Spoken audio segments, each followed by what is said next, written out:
Coming up on this week's episode of TechSNAP, Formspring leaks your passwords, Microsoft revokes some old certificates, and how to steal a BMW in just a few seconds. Plus, it's our tools for benchmarking and monitoring your network. All that and more in this week's episode of TechSNAP.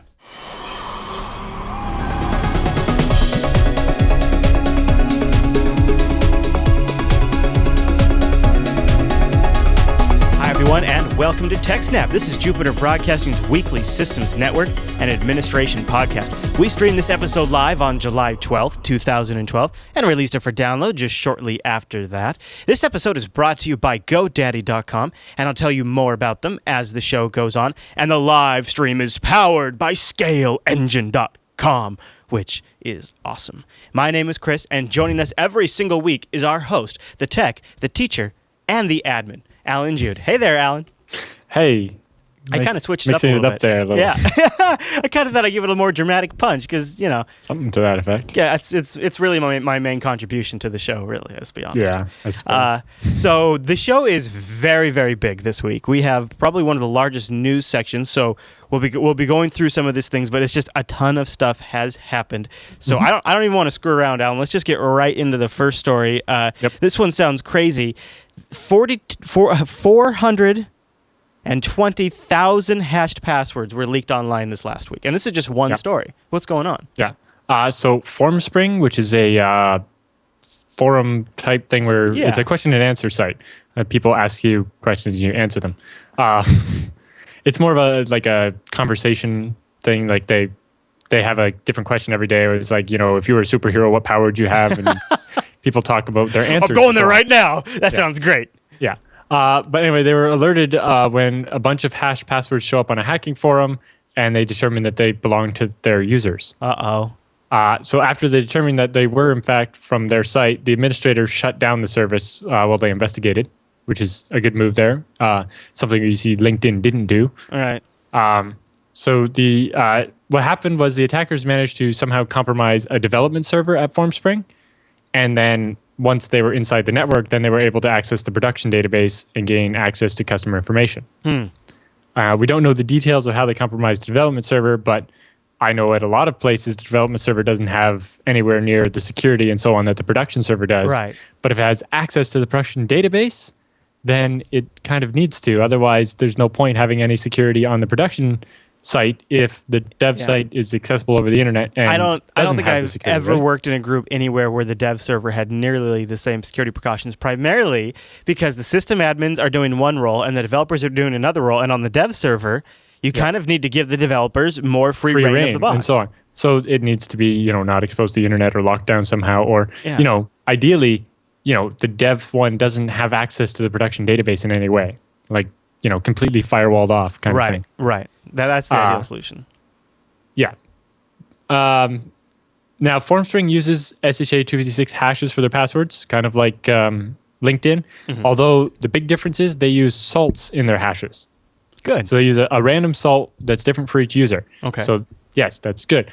So while it's better than using just plain SSH-256 without a salt, it's not all that strong because it's only one loop of SSH-256. Okay. So while the all the different SSHs like 1, 256, 384, 512, and so on are specifically designed to be as fast as possible, right? Because when you're doing regular hashing, like to check that a file hasn't changed or whatever, you want that to be as fast as possible, right? Yeah.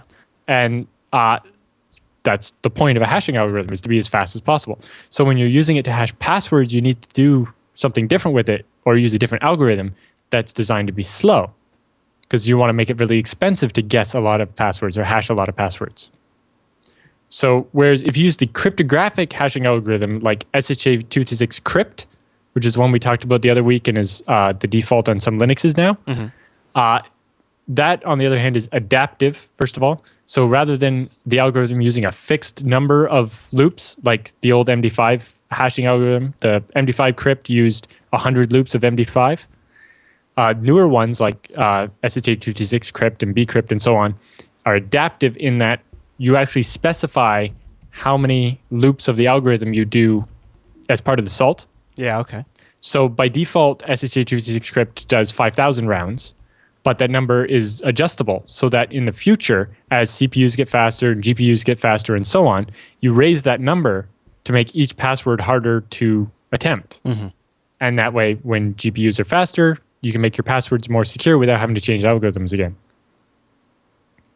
Very cool. Okay. Yeah. So while having the random assault in the Formspring password makes those passwords immune to rainbow tables, which will significantly slow down how fast someone could get even the shorter, like 7 and 8 character passwords. Right. Yeah. Because for LinkedIn rainbow table, it took a couple of minutes to get every possible, right. 6, If you 7, can use 8 a rainbow password. table, then that just makes it accessible to anybody. Well, up until the point where your password length gets bigger than what's a feasibly sized rainbow table, right? Because you could try to make a rainbow table of every 16 character password, but the rainbow table would be like exabytes in size. Yeah, it'd be huge. Yeah. And so, but anyway, because LinkedIn had a minimum of 6 characters in their passwords, the 6, 7, and 8 character passwords could be cracked using rainbow tables quite quickly. Wow. But because Formspring used Assault, you would have to basically use John the Ripper and brute force them. Right? And it also means that if 2 users had the same password, which we know happens a lot, because of the Assault, their hashes are different. So they'd have to be cracked separately. Right. So that means when you find the user using password, you don't find every user using the word password as their password. Right. Or password 1. Yes, and so on. Or welcome 01 in the story we'll get to later. Yeah, so it's better than what we've seen in the last couple of ones, like LinkedIn and what was that other site? Last.fm, I think. Yeah, Last.fm that had one. There's been so many in the last few weeks.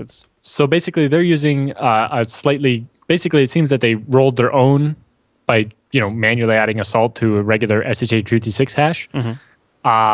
And while doing something a little different than everybody is good, you need to follow standard practices still to actually make it better. But basically, their passwords can still be cracked by John the Ripper. Of course, all passwords can still be cracked by John the Ripper. It just comes down to how quickly. And basically, because you only have to calculate the hash once, it'll be a lot quicker. Whereas if they used SHA-256 crypt, each password would take 5,000 times longer to guess. Right? And that's a big number. That makes it much more complicated of a job. Yeah. So if you're trying to crack 10,000 passwords and you make it each one take 5,000 times longer, all of a sudden the amount of time it takes just right. If it's going to take a day to go through this whole list of passwords, and all of a sudden the hash takes 5,000 times longer, you're now talking about 5,000 days, which isn't really feasible anymore. Then at that point, you need yourself an NSA data center to do that kind of cracking. So when Formspring came to the realization that their password hashing wasn't good enough, after they fixed the bug that let somebody get into their database, all their they forced a password reset on all users, and all new passwords will be stored using the adaptive cryptographic hashing algorithm bcrypt. So the blowfish-based one that I'm always going on and on about. We just talked about last week, actually, right? Wasn't it? Yes, because the other thing is that it turns out that bcrypt is really hard to crack with or to optimize for video cards. So GPU cracking on bcrypt is still slower than on a CPU at this point. And that GPU cracking has got to be the fastest area of growth. So if you've got something that is sort of inherently more resilient to that, that's a pretty big advantage. All right. Well, any other thoughts on that one? Now, there were no reports of any accounts actually being compromised with this. It seems like somebody just broke in and look what I got kind of thing, right? Which is what happens a lot of the time. It's, sometimes the people aren't out to actually maliciously break things or steal. A Formspring account isn't really worth any money. I suppose not, yeah. But it has triggered, the news about the compromise has kind of triggered a wave of those trend jacking attacks we've talked about.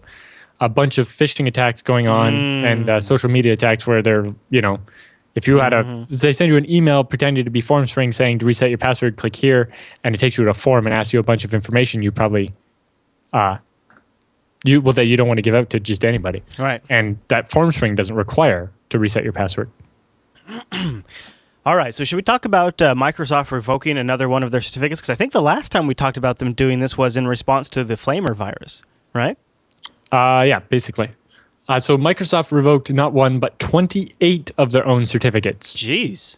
Now, this was rather than being a response to the flame like the first one, this is just a proactive thing. Okay. Because they determined that these 28 are susceptible to the same attack as that first one. Basically, they're older certificates that aren't because they use the MD5 for the hashing rather than SH256. They're susceptible to this collision attack. Look at them being proactive. Yeah, well, that's good. If they get egg on their face for the same thing happening over and over again, that'll teach them awfully quick. So basically, this affects any operating system that they still issue patches for. Yeah. So in the wake of the Flame malware, which used a forged Microsoft certificate for code signing and to impersonate Windows Update, in order to prevent that from happening again, Microsoft has revoked all their certificates that may be susceptible. Okay. So people need to go to Windows Update and download the new root certificate updates that's in there. So there you go. Now, they don't say exactly why they withdrew the certificates, but we assume it means that that the revoked certificates had either insufficiently strong keys, so they were only like 1024-bit instead of a newer like 2048-bit key. Right. Well, actually, if they're older ones, that's very likely. Hashes. Yeah. You know, I mean, that's very likely if they're older ones. So Microsoft also released their critical or certificate updater application. Now, this came out a couple of weeks ago in response to the Flame virus, but it was an optional download before from Windows Update. Yeah. It is now marked as a critical non-security update. So a lot of like WSUS and just general policies that people have will mean this will get installed on the majority of updated Windows machines now instead of being an optional update. Okay, good. So this will revoke all those certificates, and it will also make sure that Microsoft can more quickly update certificates in the future. That's good because I know people that have just never installed those root certificate updates. I've gone and looked at their systems and they've never even bothered. So by marking it as a critical update instead of an optional update, it is more likely to actually be installed, especially at corporations that maybe have a policy saying we don't install optional updates unless we absolutely need them because there's a risk that it'll break something. Yep. And whereas a critical means that we test it and deploy it as soon as we can. All right, Alan, any other thoughts on that one? No, just that I'm reading what I wrote and there's a sentence that just abruptly ends. In the show notes? Probably something caught you mid-thought. Yeah. All right, well, let's take a quick pause here and say thank you to GoDaddy.com this week. GoDaddy is sponsoring the TechSNAP program, and they have got an awesome deal for you guys. You can get a .com domain name for just $4.95, up to 3 of them, each costing $4.95. Incredible. And if you want to get more than 3, if you're just going nuts, they'll even then give you a better rate of $7.99, which is incredible. You just have to use our checkout code 495TECH when you're shopping over at GoDaddy.com. And, you know, it's kind of, in a lot of ways, it's pretty awesome because GoDaddy started at Bob Parsons' ranch. And, you know, that's where their first servers were at. The data center was in a closet at his ranch. And now they're the #1 DNS domain name registrar in the world. And maybe that's kind of like what Jupiter Broadcasting will be one day. Start out in my garage, and then eventually I'll be the #1 podcast network in the universe. You think? Maybe. Something like that. Maybe. But in the meantime, I need to go and register a bunch of domains while they're cheap. I know, right? So yeah, use that code 495TECH. And then off air, I need to talk to you because I know one of the things that GoDaddy is really good at is transferring domain names between accounts. So we have a couple accounts at Jupiter Broadcasting, and I need to move the jupiterbroadcasting.com domain name. And I want to talk to you. We could probably chat about it off air, but I wanted to make sure I just do that real smooth. And I know that they make tools available to do that are dead simple. So maybe after we do that, we'll chat about it in a future TechSNAP. So thank you to GoDaddy.com for supporting this week's episode of TechSNAP. And thank you to everybody who uses our checkout codes. You can use TechSNAP10 anytime to save 10% on your checkout. Or, of course, use our great promo code, which is 495DECH, to get a .com for just $4.95. So there you go. All right, Alan, well, what do you say we move on to our next news story? This one, kind of, speaking of Flamer, its long lost cousin Stuxnet has reached the headlines again. What's going on here? Well, it's just that it's run into one of its kill switches. So really? When they designed Stuxnet, they were kind of thinking ahead and built a bunch of kill switches into it so that if it was still around years later, that it would stop spreading. Right. So in particular, 3 years after it was originally seeded, one of the main spreading mechanisms has turned itself off. So the spreading of the Stuxnet malware via Windows.lnk files, so they're link shortcut files that were written to USB sticks, and I think they used the auto run thing to basically infect the machine as soon as you plug the USB stick in. It's past the cutoff date now, so Stuxnet will not continue infecting USB sticks anymore. Aha. Well, that's interesting. And also Flamer had a little more modern of a system where Flamer would actually connect to control servers. So both of these were deployed with the control server is that makes it a little easier to notice. Right. Like if you have a firewall that maybe doesn't allow everything out or is monitoring things. Sure. Why all of a sudden are a bunch of our machines trying to connect to this random server out on the internet? Right. And then you trace back to the machine and find out, this machine's infected. This one was built into the actual code of the... Right. And it just says, once the date is passed here, don't do this anymore. Two different approaches, but both are like, we got to have a way to turn it off, which is semi-responsible. I mean, if you're doing something like this, at least they took that step. Now, of course, anybody that has... there's some interesting notes about that kind of thing. The first thing is the fact that Stuxnet is now 3 years old. Yeah, that is interesting. The original versions were seeded in June and July of 2009. Wow. But this is not the first time that Stuxnet has expired some of its capabilities. The exploitation of MS 10-61 exploit automatically stopped last year at the beginning of June. Oh, I didn't know that. Yeah. I didn't actually know that either. I didn't actually think... I don't think that got much coverage. There's another exploit that... it has a whole bunch of different exploits. Yeah. So... the fact that it turned one of them off probably doesn't matter that much. But the MS08-67 exploit keeps checking the date, but it apparently isn't going to turn itself off until January 2030. Wow. Which just seems like a randomly futuristic date. Yeah. Yeah, let's just set it out something far. Yeah. That'll be a few president administrations from now, so we won't worry about that. Yeah. An interesting note is if you remember way back, like 12 years or more, whatever it was, to the Code Red virus that infected Microsoft Internet Information servers. Yep. It had a kill switch like that, where it would reboot the machines, and it would remove itself and reboot the machine, and the machine would be disinfected now.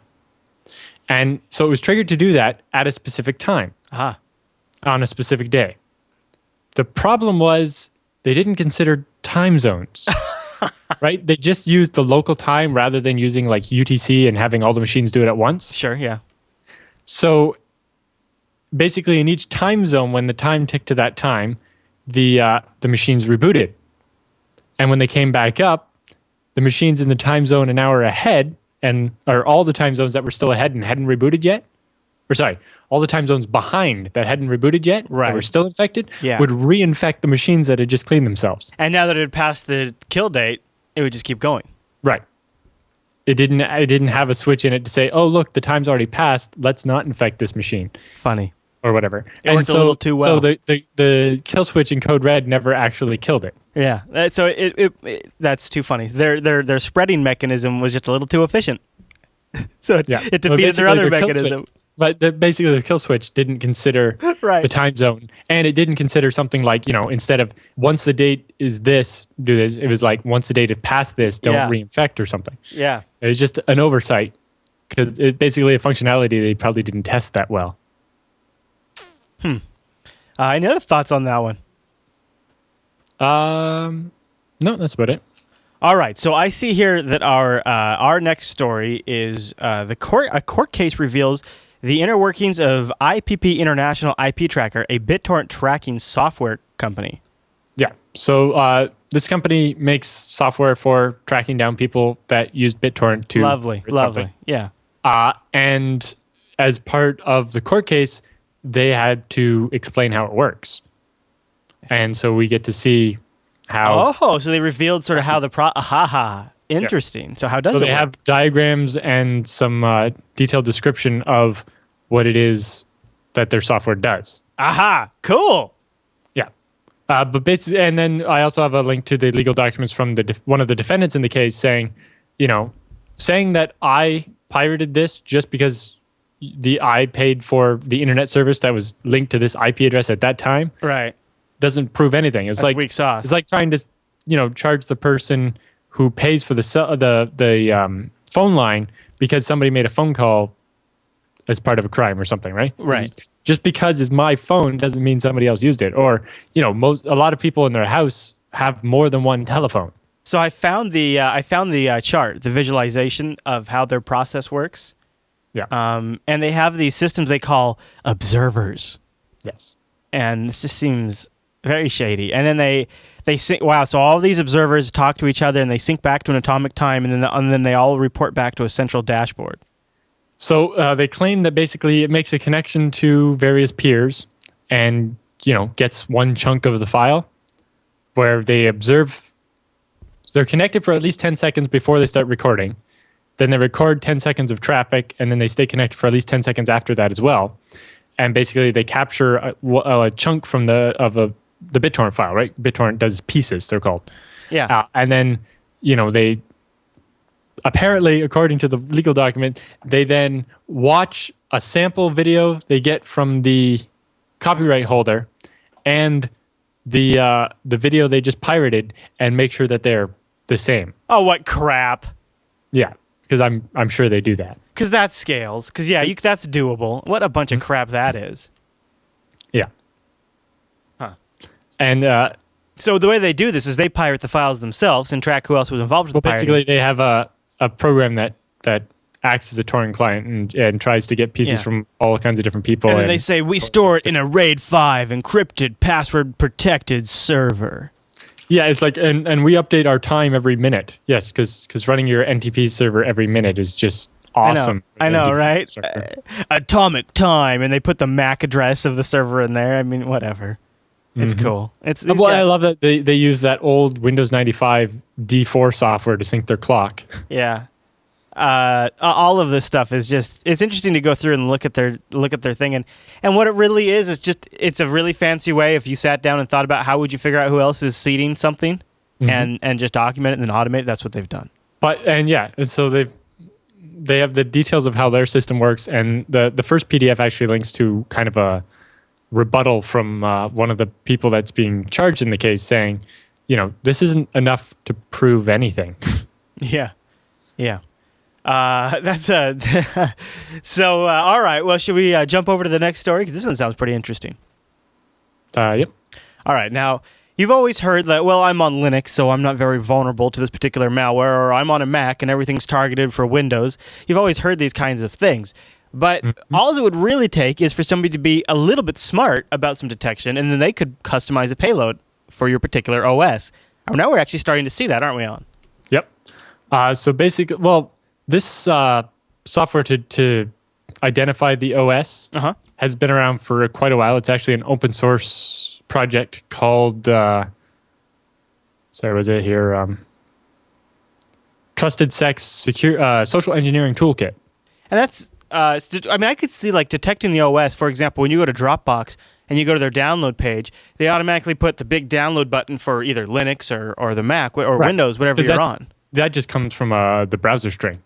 And so that can be why do you need custom code when you can just use that? Basically, this one, what it does is the Trusted Sex Social Engineering Toolkit will generate a sign.jar file, like a Java applet. Okay. That which then gets embedded into a website. Oh, when the jar runs, it pops up and asks the user for permission to run, and users are dumb, so they click yes. Yeah, right. And then the Java detects what OS the machine is running and then performs a different action depending, right? So that's just an open source piece of software that's just out there. Now, what the attackers did in this case is, depending on which version of the OS you have, it then downloads a different piece of malware to infect your machine. So once you run this infected Java applet, it downloads an exploit custom to your OS. There's a Windows one, a Mac one, and a Linux one. How lovely. All of them are basically doing exactly the same thing. They give the attacker a shell on your machine, which they can then use to do whatever they want. So this one looks targeted at just giving the attacker access to your machine. Well, that's a pretty nice one to have, and it's nice that, think about how convenient it is to have your malware cross-platform now.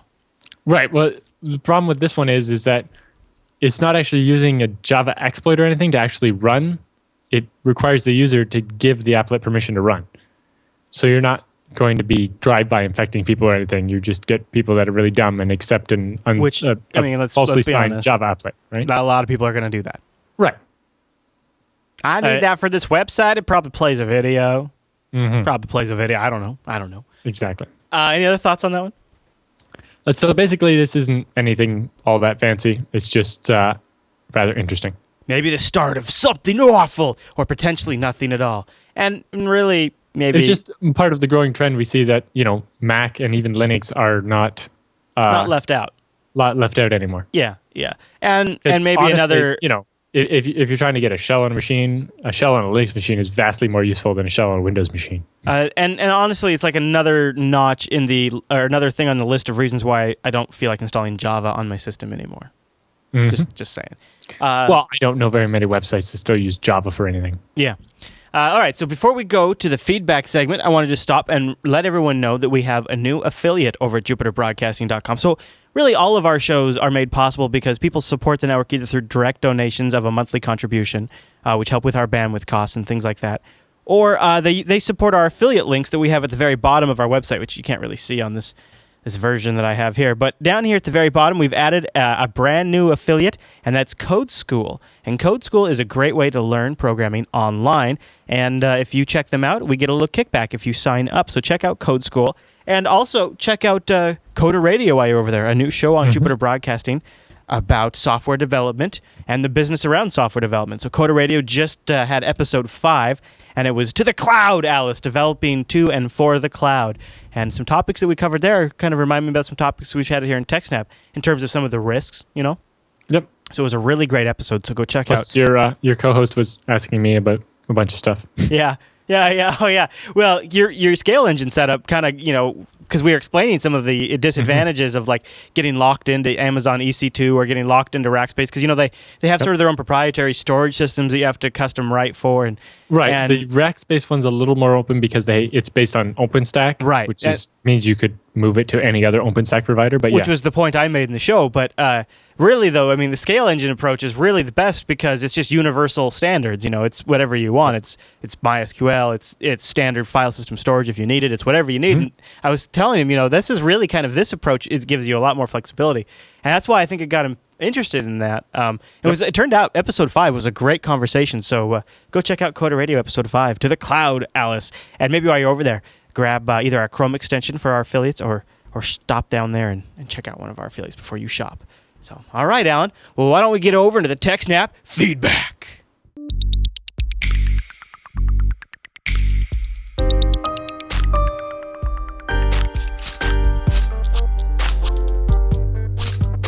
Thanks for sending your emails to TechSNAP at JupiterBroadcasting.com or using the Contact Us form at the top of the Jupiter Broadcasting website, or also starting a thread over in our subreddit at TechSNAP. Links.techsnap.tv. Links.techsnap.tv. All right, Alan, are you ready for our first question? Yep. It's not even so much a question, but apparently it's we might promote PFSense a few times on the show, I'm guessing, by today's feedback. Phelim we did one whole episode about it, I think. Yeah, well, and I do mention it quite a bit. Phelim wrote in and he said, "Hi, Alan and Chris. I just thought I'd let you know your excessive pimpage of PFSense has been successful. I used to use Monowall back in 2004, but I'd lost track, and it was always awkward to get installed on a system. PFSense is fantastic. I even got myself one of these kits, and I'll show it off here in a second." He says, and this is really why I wanted to include it, because it's a cool kit. "My company does console game QA testing and vendor management, so being able to packet trace on the router is fantastic when trying to troubleshoot a network issue with either PartnerNet or PSN. Thanks for the great podcast, and you should get a commission." Well, we don't have a deal with those people. All the best, and greetings from Dublin. So, all right, here is the machine. And it is this slick-looking, tiny little machine that's got 256 megabytes of storage space on it. But what I love, Alan, you remember I kind of talked about this, is it's got 3 LAN ports on it. It's this tiny box. It's probably about the size of like a net screen hardware. 256 megabytes of RAM. Yeah. You said storage. Oh, storage. Oh, yeah. I don't see the storage on this thing. It's got a 500 megahertz CPU in it. Yeah, it is DRAM, 256 megs of RAM. It comes with a compact flash slot. There you go. Which can have 1 to 8 gigs, which is plenty for pfSense. So for those of you not watching the video version, it looks like it could almost fit in a 5 1/4 drive bay. And it's got 3 LAN ports on it, 2 USB and a serial port, and then also on the back it's got the compact flash slot. And you can just close it in this little enclosure. This would be a perfect pfSense rig. Absolutely perfect.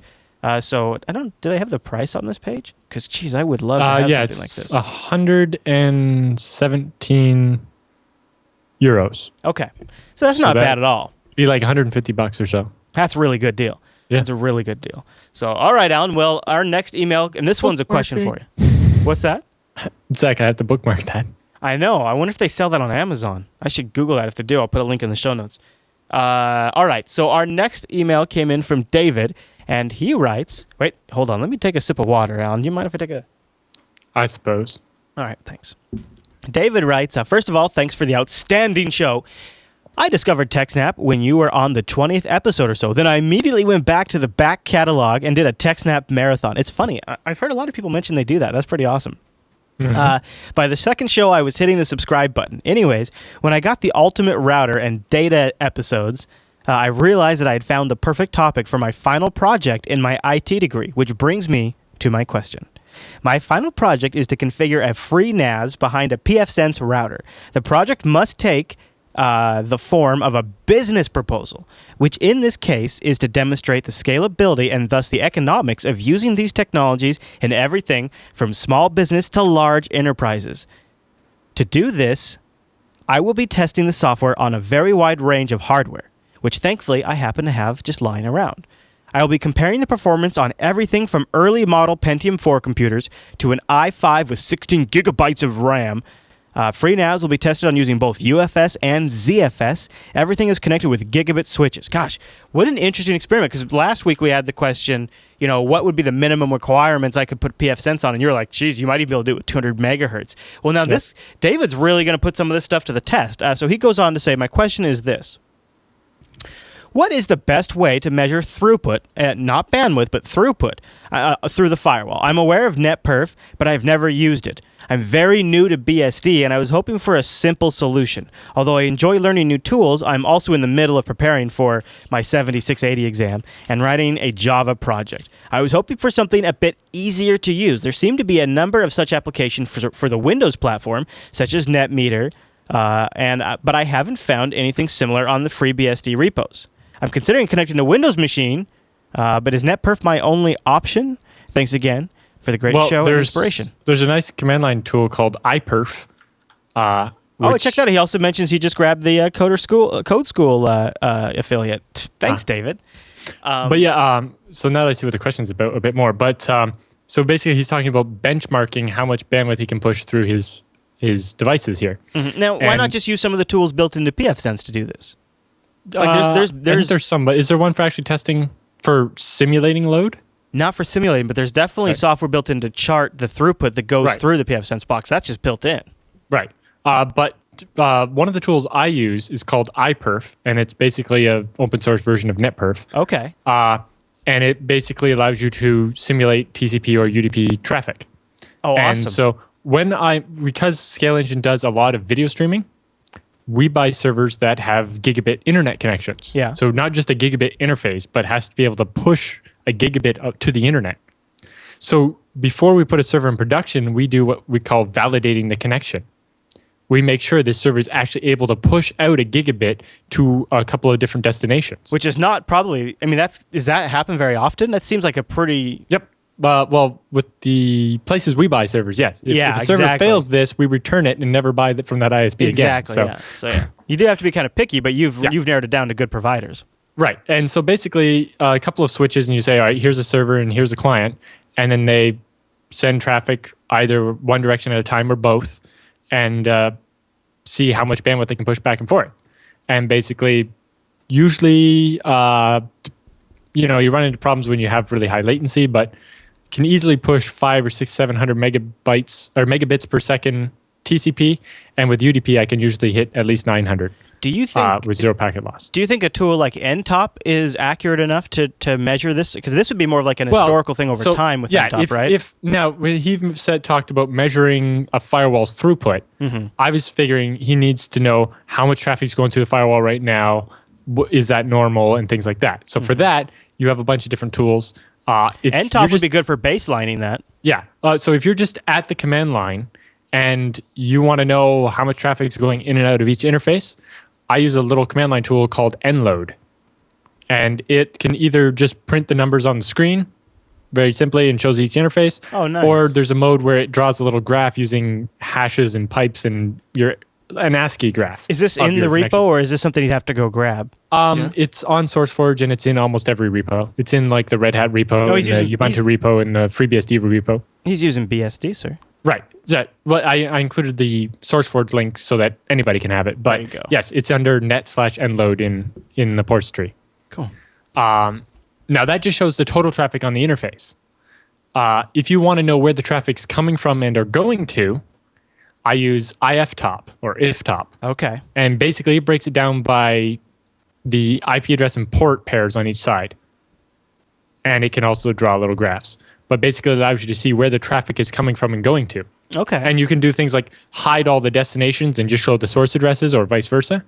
So like you say, all right, my machine's uploading a lot of traffic right now. Where's all that going?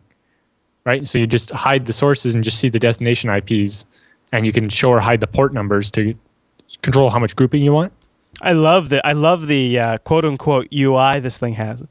Well, it's a command line tool. It's meant to be used in SSH. I'm not kidding. It's awesome. Because you get very good readouts that you could have in an SSH terminal. Exactly. Now, so those both give you live information. But if you want to know, all right, I'm doing 100 megabits per second right now. Is that normal? You need to have some kind of history. The tool I like is called routers2.cgi. It's basically a web interface to MRTG and RRD tool. Okay. And it gives you nice fancy graphs of, I have it, every port on my switch feeds into this, and the SNMPD on every one of my servers feeds into it as well. Nice. So it stores historical data about all the interfaces and how much traffic they do, and it measures like every 3 minutes or every 1 minute, I think. But he did mention he has it all going into a gigabit port. So if he could do like a mirrored port on that gigabit switch, he could plug like something like this into that. And then if it's a managed switch, he can just talk to the switch directly, and the switch actually counts every byte in and out of each port. Yep. That's where we measure most of our traffic because it's the best way, and it's non-blocking. It doesn't require mirroring or anything like that. Mm-hmm. A lot of good options there. The other thing is because it's basically storing a history of the bandwidth forever. Normally, you'd have the problem where that amount of data would just get huge, right? Mm-hmm. If you stored that data in a database, it would grow linearly forever, right? Oh yeah, generate X megabytes a day of logs that would just never go away. Especially if you're really, beating on the box testing it. Yeah, or if you have 50 boxes and 100 switch ports to monitor, right? So there's this thing called RRD tool, which is a round robin database, and the idea with this is, as the data gets older, you don't need as much detail about it. So I have a graph that shows like the last 6 hours on a switch port. So I want very fine detail, like one data point per minute for that. Mm-hmm. But when I look at, data from last year, I don't need 1 minute of detail. No, it could be much more averaged out. Yeah. So basically what RRD tool does is, as the data gets older, it takes an average of a set of points and reduces that to a single point. Love that. Right? So once data is a month old, you only need to keep like a 15-minute average for each point. So you reduce smart. 15 points down to 1 point. So as the data gets older and older, it gets less accurate, but you still get that nice graph anyway, right? Mm-hmm. So you can see a graph of, the last year of your data, and you can see, all right, there's a spike during the summer or drop during the winter or whatever. Mm-hmm.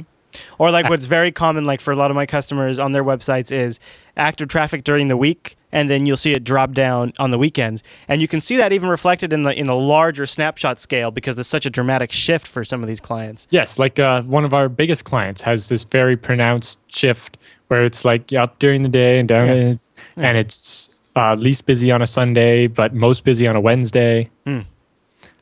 And also, with theirs, because we graph each server separately, we also see different trends in different time zones. Or the same trend, but shifted for the time zone. Right. Right? The West Coast servers and East Coast servers have exactly the same shape. They're just offset from each other. Right, yeah. Or, the European servers are offset more. Mm-hmm. Although the West Coast servers are less pronounced because they also handle our Asian traffic for us. So it overlaps a little bit, but yeah. Mm-hmm. So it allows you to see, if you can look back at the last week and try to figure out where did this, is doing this much traffic normal, or is this the problem? Right. If all of a sudden your site's performing really badly and you're like, oh, there's a lot of traffic on the network card. It's like, well, was there a lot of traffic yesterday when the site was fine or not? Right? Is that normal or not? Yeah. Yeah. And then, there's other tools like NTOP, which does some graphs and tries to break down the traffic by categories. Mm-hmm. RTG provides similar graphing, except for it uses a MySQL database. So normally you purge data to prevent it from taking up forever. Mm-hmm. But if you need to have accuracy, like to the measurement point for a long time, so if you're going to be using it for billing, you need that 1 minute of accuracy all the way back for at least 30 days, probably more like 90 days, so that when if a customer complains, you can show them physical data. It says right here. Right. So if you don't want to have that averaging and you need exact values all the time, then RTG is very useful for that. You just need to purge or archive your data at some point, because otherwise it's just going to pile up forever. Oh, I misread David's last question. He said I installed the Chrome extension, but I was wondering if it's already been updated for Code School, for the Code School site. The Code School site doesn't let us do that, so we have to follow the wishes of them. So you do have to use the Code School link at the bottom of the site. But David, thank you for grabbing the Chrome extension too. See, he's already repaid for this fine advice we've just given him. And then the last tool I was going to recommend is DarkStat, which is a very simple one that I just use at home that provides this little Ajaxy graph of your traphic. That is just what I use on my home network. It's very cool. Oh, yeah. I like this one, Alan. Very nice, clean-looking graphs. Yeah. Yeah. And it also allows you to break down the traffic by IP address. So if I look at my DarkStat, I see that most of my traffic goes to you. Really? Because of the Skype call? Yeah, the Skype call uses up the most bandwidth. Yeah. See? Yeah. You're right. You're not watching much Netflix these days, are you? Nope.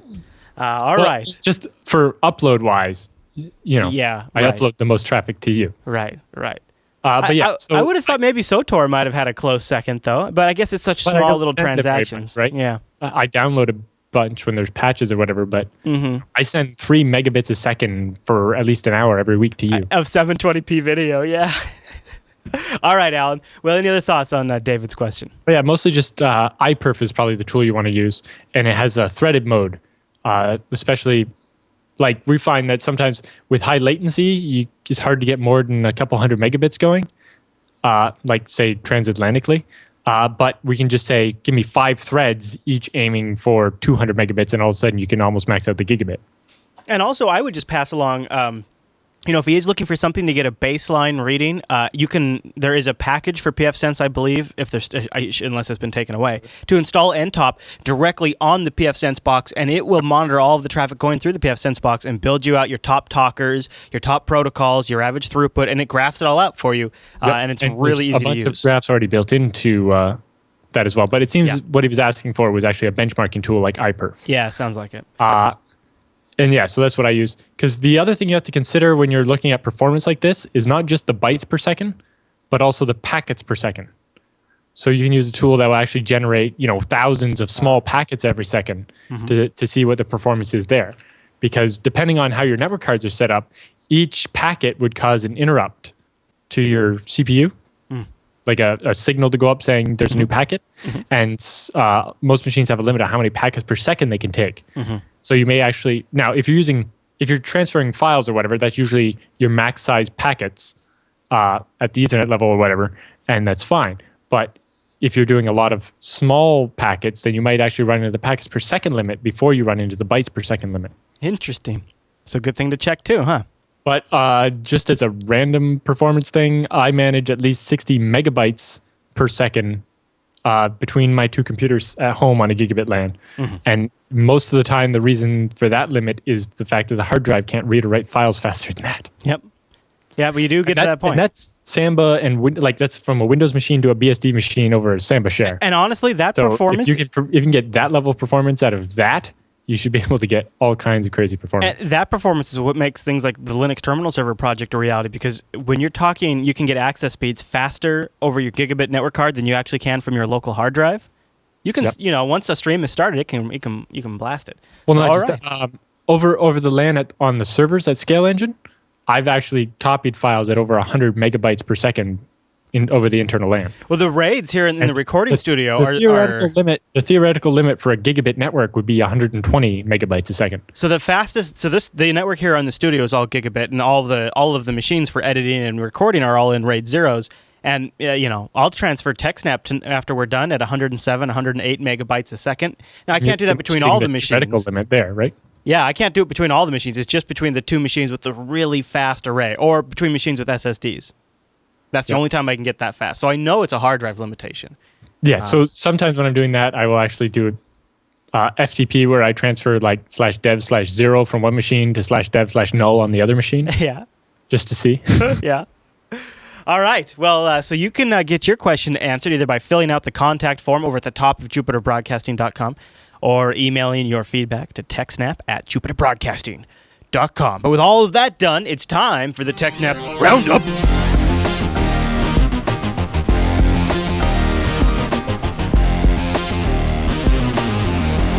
And welcome to the TechSNAP Roundup. Yeah, that's what that crazy music means. Now, the Roundup are stories that didn't quite make it to the top of the show, but we still wanted to chat with you about them or something like that. And a lot of the stories in this week's episode of TechSNAP are supplied by our subreddit over at links.techsnap.tv. Alan, are you ready to cover our first story, which is a link that wasn't supplied by the subreddit? Yes. But it's a follow-up to the BSD can videos that people have been asking about. Yes. So I highlighted one of the talks that I went to, which was the optimizing ZFS for block storage. Uh-huh. So by default, ZFS uses a block size of 128 kilobytes, right? Because if you make the transactions to your hard drive in big chunks like that, it's a lot more efficient. Okay. And it means fewer IOPS per second means that you can get more throughput that way. And so by coalescing all these small writes into big chunks and writing them out to the disk, it's much faster.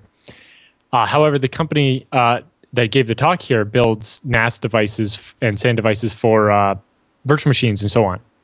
And so they use a lot of iSCSI, which uses a 16 kilobyte block size. Mm. And they found that when they got really busy, they were finding that when they looked at their ZFS throughput, it was doing a lot of reading just to write out changes. So if they were just writing to the disk would be busy doing a lot of reading. Aha. And they investigated why. That's, yeah. So they found that when you write just the middle of a 128K block with a 16 kilobyte change, it would read in the whole block, apply your change, and then write out the whole block. And basically it would cause this amplification, making the amount of work bigger. So they wrote some patches and that they open sourced that actually teach ZFS to just update that one 16 kilobyte block. Very nice. So without having to do the read of the part that they're going to overwrite anyway and write it out. Much faster. Yes. And it maintains the copy on write and all that important stuff, but it just means that you don't end up doing a bunch of wasted reads. And now sometimes it still has to do a read, but it's a very much smaller read than it was before. And they have some, in the video, they show a bunch of performance benchmarks where they just they load the stock ZFS code as a kernel module, run a test, show the problem, unload that, load their code, mount the same volume, test it again. Oh, look, it's better. Switch back. It's worse again. Very clever. Yeah. And it's very interesting and gets into a lot of the details about how ZFS works. And it explained quite well. Man, I want to use ZFS so bad. So go check out the video. Link is at the top of the Roundup show notes. All right, now this next story, we just have very brief details on because it broke just as we went on air with TechSNAP. But I know we have some Android users out there, and maybe some of them have joined the AndroidForums.com. It would appear that AndroidForums.com has been hacked, and 1 million user credentials were stolen from their database. Mm-hmm. And it looks like it was just compromised with potentially a standard SQL injection. Right? Yeah, or it sounds like it was an exploit for vBulletin. Okay. They're all starting to run together now. It happens so frequently. Yeah, and part of the problem may be that they're still running vBulletin 3.8 or whatever instead of the newer 4 point something. But with 1 million users, I can understand not wanting to try to do the upgrade process. Very true. But the other thing is, vBulletin has a kind of its own weird password hashing, but it's one of the ones that's built into John the Ripper. So anybody with access to this database can just start running John the Ripper and start cracking these passwords. And if I remember correctly, it's just, I think it's a double SHA-1.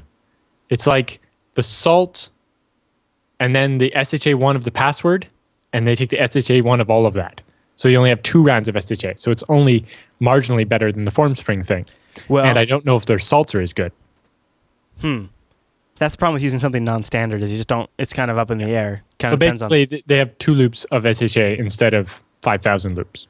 That's if I'm remembering correctly. I don't remember exactly what their algorithm is. I just know that it's not as good as I would like. Well, AndroidForum.com users, consider this your PSA because last week we talked about, was it Plesk that had the vulnerability? And then did you see that like thousands of websites got compromised in the last week because of that vulnerability? Thousands. I want to say there might have been 100,000. I saw the headline. So go change your password. Yeah, that number would get up there very quickly because they'd all be on one like massive. Plus, yeah, you just compromise 10 web hosts and then you got 100,000 sites. Yeah. All right, Alan, well, let's talk about this next story in the roundup. What do you say? You ready, sir? Yep. This is straight off from Slashdot. Dutch ISP discovers 140,000 customers with the default password. Right. So they provide a wireless router or whatever to their customers, and when somebody bothered to check, they noticed that 140,000 of those customers never changed that password. Of course not. And I've seen some ISPs here that set a random password and give it to you on a piece of paper or whatever. Yeah. But you wonder how much support costs they end up incurring just having to reset that for people or explain to people how to use it or look it up for people. Or, are they storing these in plain text in a database somewhere so that when someone calls, they can just tell them what their wireless password is? And if that is so, what happens if I call and pretend to be you and get your wireless password? I had a former ISP. I won't give their name, but I will tell you, Alan, they were Comcastic. And they just set the default password to capital P, assword 123. Yep. And that's all it was, and that was the default password they gave to all of their clients. So I'm sure it's similar to that. All right, are you ready to get riled up about SOPA? And this time, Alan, the United States is pulling you in with it because they're bringing Canada into the muck too. So now this is an article posted by the great Cory Doctorow over at boingboing.com. And Lamar Smith, our old buddy who got involved with the original SOPA stuff, is pushing through a new bill called the Intellectual Property Attaché Act. It will create a class of political officers who will see to it that all U.S. trade negotiations and discussions advance SOPA-like provisions in foreign law. And he's trying to, let me jump ahead here, because he's trying to use a loophole with something in a Canadian trade agreement. So yeah, that's what I say why he's pulling you into, Alan. So there you go. We're muddying the waters right along with you now. The U.S. has been trying to force Canada to adopt something similar to the Digital Millennium Copyright Act, SOPA, and ACTA for like 10 years now. They're all kinds of evil. So Cory goes on to say that true to form, Smith is trying to cram this law onto the books without any substantive debate or scrutiny, just as he tried with SOPA. Wow. What? God, we got to get that guy out of there. Out of there. All right, Alan. Next story. And also have to stop people. Do we have the ACTA story in here too? I don't think so. Yeah, so there's another story that says ACTA is kind of making a comeback too. They need to stop the other lawmakers from allowing, they have to demand debate about things like this and beat them down instead of allowing them to pass. Word. All right. The next story on the roundup is about AutoCAD and a worm that's affecting just AutoCAD and could be stealing designs. I don't mean to laugh, but... A worm that's specifically designed to target users of AutoCAD and steal the blueprints and designs. That is kind of funny, in a way, because it's just so specific. Well, it's industrial espionage, right? Yeah, It's highly targeted, advanced persistent threat. Is nothing safe anymore, Alan? Funny. Anyway, so there you go. Researchers at EST noticed a major spike in activity from the worm in Peru 2 months ago and started the process of figuring out what it was doing and where it came from. They found out that it's the ACAD/Meteor.A and written in AutoLisp. So there you go. It's a special version of the Lisp language, scripting language that's used in AutoCAD. So it's written in AutoCAD's own Lisp-like scripting language. So there you go. If you make your application that scriptable, it's bound to get exploited. All right. Well, just a really quick, great article with some good pictures over on Hackaday, and it is a little fob that somebody's developed that goes right up and can copy the keyless entry stuff for a BMW car. Did you see this, Alan? No, that's pretty amazing. So this they've been doing this in the UK, and the people are actually exploiting this to get into cars. And they've got video of somebody actually going up to a BMW and and stealing the freaking car. They've also got videos on here of them doing it in a Beamer, and it's a fascinating process how they can actually do it. These are the new cars that have the push button to start kind of thing, and so you have this little fob that transmits a code that allows you to, if it's in proximity of the car, you can start the car by just pushing a button. Yeah, and so if you can record what it's broadcasting and then play it back later, then you have it. That's why you need more of a challenge response type system. Yeah. Where, the authorization expires very, very quickly, so that can't happen, right? This relates to that the air raid siren storm warning system that we talked about last week, that somebody set off most likely by just recording the commands being sent to the air raid siren with the secret password or whatever, and then just playing it back. So if you're watching the video version, he brought out the fob, he selected through the make and model of BMW on its little LCD screen, and then started transmitting, and then he used it to start the car just during that, while we were talking. So pretty wild. Great write-up over on hackaday.com, so go check that out. All right, Alan, the next story in the roundup, moving right along, is Icelandic court reveals WikiLeaks will get contributed credit card money. Yes. So a credit card company in Iceland that WikiLeaks was using shut down their merchant account when they got complaints from the U.S. in the International Credit Card Processing Association or whatever. And an Icelandic court has ruled that they didn't show enough evidence and that they have to reinstate the account and release the funds. Wow.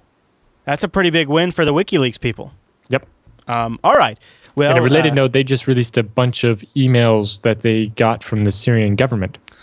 I heard about that. Yes. It was a story I was considering including, but never got around to. Let's talk about something new from the BitTorrent people. It's called Torque. BitTorrent Torque, it sounds like almost magic to me. BitTorrent Torque is a JavaScript interface to a custom Torque client that exposes all the power of BitTorrent to web developers. Okay. Simply put, it allows anyone to utilize our powerful technology to create a completely fresh and new experiences for users with just a couple lines of code. So I think it's like BitTorrent implemented via JavaScript and then in a browser. Yeah, exposed in the browser. Right. You can drag and drop file transfers between computers. You can use social sharing tools built into your website, and all of it would sit on top of a BitTorrent backend, and the users would never actually have to have a BitTorrent client to use it. They'd have their web browser. Interesting. It doesn't. I don't think it uses WebSockets. It's a custom browser that has a BitTorrent client that you can then send commands back and forth with JavaScript. But it seems interesting in the idea that, if you were on, say, the web chat for Jupiter Broadcasting, or you could just drag and drop a file into the browser window and anyone in the chat room could start download that file. Well, not seeding it, but receive the file, right? You'd be seeding it when you drop it into the chat room, and then anyone in the chat room could then receive that file and do whatever with it. Right. It could be an interesting concept, although I don't see it taking off. You could theoretically have any kind of back-end infrastructure. For example, if you could do this all in JavaScript and you could do this on Jupiter Broadcasting as a way to download the shows, there's nothing saying you couldn't have an infrastructure of seeding machines behind that. Right. That's one of the other things it says is that you can treat a torrent download as a regular website download. Yeah, that's awesome. So yeah, it would be useful for things like Jupiter Broadcasting's download side, for sure. All right, Vista users and Windows 7 users, brace yourself. You need to turn off your gadgets. This is a Microsoft security advisory that says vulnerabilities in gadget could allow remote code execution. Right. So some gadgets could be updated to include an exploit that would give someone access to your machine. Wow. So Microsoft doesn't actually have a Windows Update fix that would stop this from happening. They just have a Windows Fix-It solution, which is a little script you download, and it just disables your gadget system entirely. Wow. With no, yeah, and using that is as is no warranty provided. Yeah. So there you go. Well, the gadgets, they're getting rid of them anyways in Windows 8. So Yeah.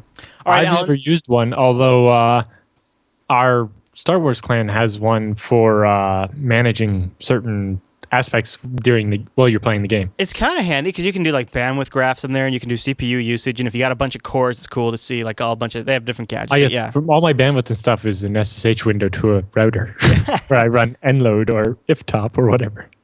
Let's talk about this Android malware story. We chatted about it last week, and I think we both said something about this doesn't quite smell right. And it was conducted by a Microsoft researcher. Well, a follow-up to that shows that the report was actually fairly flawed. It wasn't really so much an Android issue as it was a Yahoo they app just said issue. that a bunch of Android machines were acting as part of a botnet, but it turns out it was an issue with the Yahoo app that people were running on their Android, not Android itself. Right. So that's kind of the story there. Now, however, in sort of a related Yahoo news story, this one's pretty big, came from Ars Technica. Hackers expose 453,000 credentials allegedly taken from Yahoo Voice, which actually I believe it's been confirmed now that is the case. I don't know if you saw this, Ellen, but this is nuts because the passwords were also in plain text. This was the one where there was just a simple SQL injection to get them as well. The hackers posted the plain text credentials for 453,492 Yahoo accounts, more than 2,700 database tables and column names, and 298 MySQL variables, all of which they claim to obtain in the exploit. Yahoo representatives confirmed the breach that hit the site's a contributor network previously associated content on Wednesday, so yesterday. The stolen data was contained in older files, and only about 5% of exposed credentials were still valid on Yahoo, claims Yahoo. But yeah. Just because it's old data doesn't mean you don't have to keep it secure. Well, it doesn't mean people haven't been using the same password for a while, too. So. Right. And also, storing passwords in plain text is never allowed, ever. So those links and a lot more like Alan's notes and everything like that you can find over in the show notes over at jupiterbroadcasting.com, and just look for episode 66 of TechSNAP. And then also towards the top of those show notes are direct download links to get this show in HD or mobile or audio only, as well as the RSS feeds and the torrent feeds. Thank you to everybody who seeds TechSNAP and helps defer bandwidth costs. Alan, anything else before we get out of here? Nope, that's about it. All right, sir. Well, thank you for a great show. And thank you, everyone, for joining us this week. Be sure to tune right back here next week. You can join us live Thursdays at 1 p.m. Pacific, which is 4 p.m. Eastern, 2000 UTC. Over at jblive.tv, or you go to jblive.info, and you can choose either our high bitrate or low bitrate audio streams. If you're on the go or listening at work and they don't want you doing video, that's a great way to go. So there you have it. All right, everyone. I don't know what that was. I think my mouth just stopped working. My mouth thought the show was done. So, all right, everyone. Well, thanks so much for tuning into this week's episode of TechSNAP, and we'll see you right back here next week.